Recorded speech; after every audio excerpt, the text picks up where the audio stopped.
Au Sud Kivu, la dynamique 50% des femmes ouriens dit son indignation face à la faible représentativité des femmes au sein du gouvernement Théo Ngwabidje.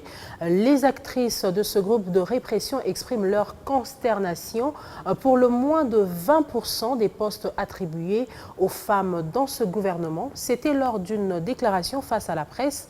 Les développements du pays passent par l'implication de toute la population. Jano Kalenga pour ce reportage.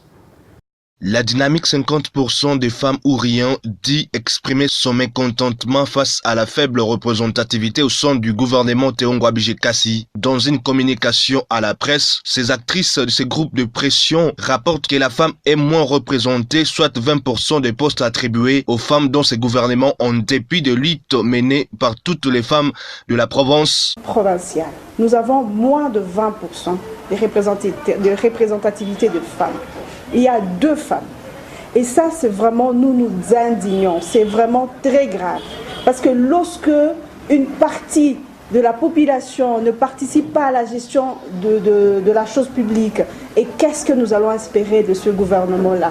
Parce qu'on ne va pas porter, on ne va pas penser au développement sans pour autant impliquer les femmes. C'est impossible.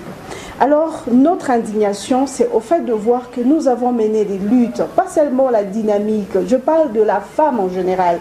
Et faisons remarquer que leur combat est celui d'arriver au développement en République démocratique du Congo par l'implication de toute la population, car il serait impossible, affirme la porte-parole de la dynamique Kadi Adzuba, d'arriver à ce développement sans implication des femmes dans la gestion quotidienne de la chose publique. Qui a mené des luttes depuis des années pour cette représentativité. Nous avons vu les membres de partis politiques, les leaders de partis politiques. Nous sommes même allés à Kinshasa pour ces plaidoyers-là. Mais aujourd'hui, regardez ce que nous récoltons, moins de 20%. Vraiment, nous nous indignons et ce n'est pas normal. Pour cette structure citoyenne, les membres de la dynamique 50% des femmes ouriens ne se battent pas pour avoir des postes politiques pour elles, mais s'investissent pour le respect de la parité homme-femme dans les institutions politiques à tous les niveaux, encouragent et accompagnent les femmes qui sont dans les partis politiques qui ont des ambitions à faire valoir leurs compétences. Tout de même, la dynamique 50% ourien de femmes félicite les 2 femmes qui désormais siégeront au conseil du gouvernement provincial, notamment Marie-Ange Diali Roy, nommée ministre provinciale des Finances, Économie et Commerce et Industrie, et Geneviève Mizumbi Namotondo, élevée au rang de ministre de l'Éducation, Jeunesse, Sport, Culture et Arts.